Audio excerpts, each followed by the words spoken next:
teammates that our guys respect the most. He not only he can play two positions. He plays in base and nickel. He's just one of those guys that you can completely count on.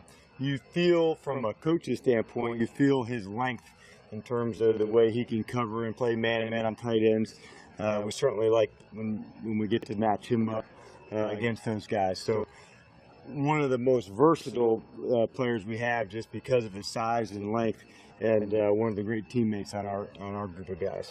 You guys have talked about his length and size quite a bit. I guess, can you kind of explain a little bit how that shows up and what the biggest benefit of that is? Yeah, I guess in the man-to-mans, and even in the zones too, just for the guys who have a big catching radius, he can go match those guys. So his arm length, where he can go and track the ball when a guy's going up to compete for it, along the lines of the big tight end. So he's kind of built like a tight end in that way, where he's got long arms and he can really run. So I think it's those matchups that we covet the most for him, where he can find himself on a tight end playing man-to-man.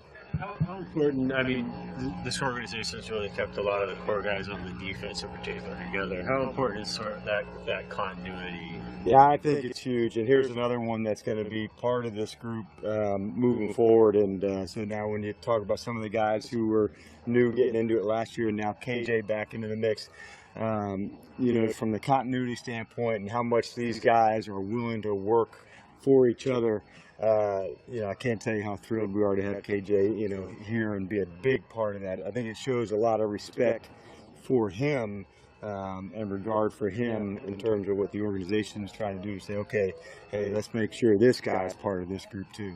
Of the 4 defensive players you guys have signed with these extensions, you've got a 4th rounder and 2 5th-rounders. What does that say about the team's ability to both kind of find guys and then develop? Sure, I think, and it doesn't go.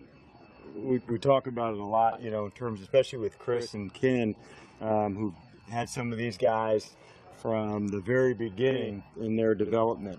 And I think KJ is another one of those guys. In fact, I talked to Ken about that last night, and just that nice contract's also a sign for him how hard he's worked. And KJ put the work in, but just the development of that mindset that he's had to go after it. And if just you guys have been around Ken for 1 minute, you can feel his competitive fire. So he really brings it out of guys, and as Chris does as well. So I think those 2 guys in particular, not only the connection that they make with the players on the field, it's off the field, all the things necessary to become good players, and they've captured that with those guys.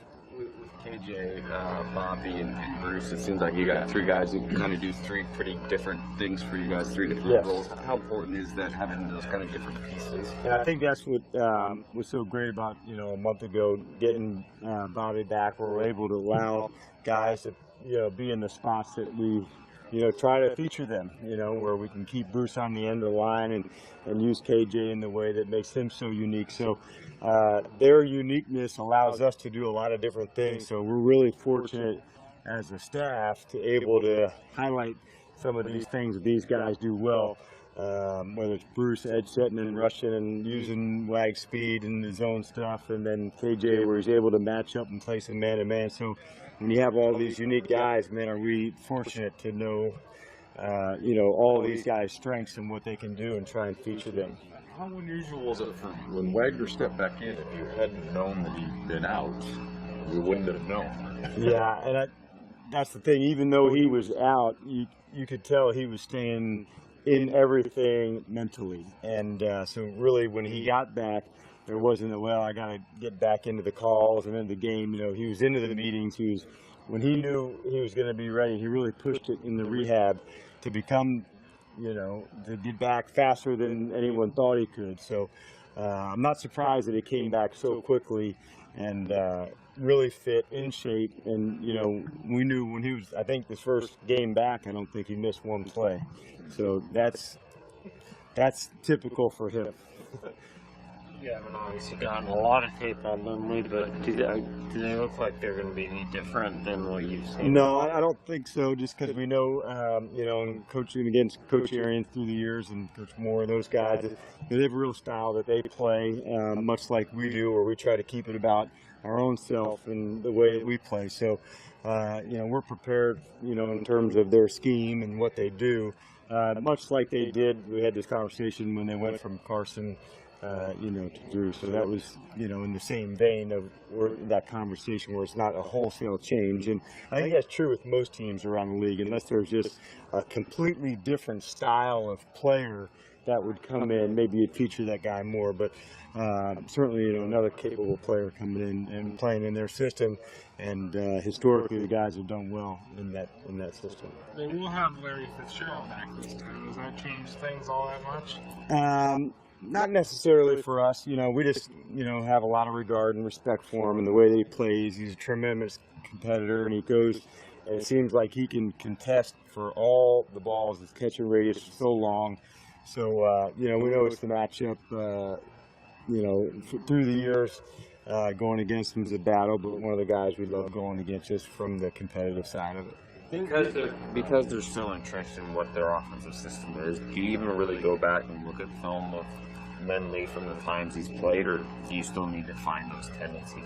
I think it's easier to do it, when he's, you can throw, it's kind of two different ways. One, from a personnel evaluation, you can look at, okay, here's all the clips that he had and get a sense for the player. And then it's way easier then to go back and say, okay, let's look at the stuff that he's had while he's been in, but really going through the system, if that makes sense. So two different ways to go about it. Bruce said they might play Logan Thomas a little bit or have a package of plays for him. Whoever's in will be ready to defend and all the unique stuff that they get. So he's unique in his own way. But, if that's the route that they wanted to go, then we'll be prepared to go down that road as well. AJ Tennis talked about his instincts and kind of ability to play behind the ball. I guess where does that most show up? I'd probably say for him in the run game, where a guy who plays on the end of the line, most of the time you can set the edge and take all the action going to you. So now when you step behind the ball, now you're behind the guys.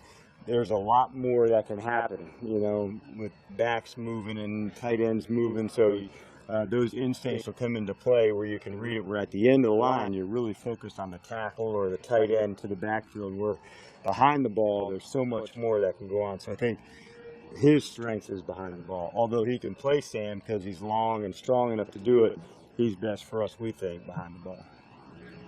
Yesterday, Darryl Bevel mentioned how Pete sat him down and said, hey, what's your head coaching aspirations? I'd like to help you get there.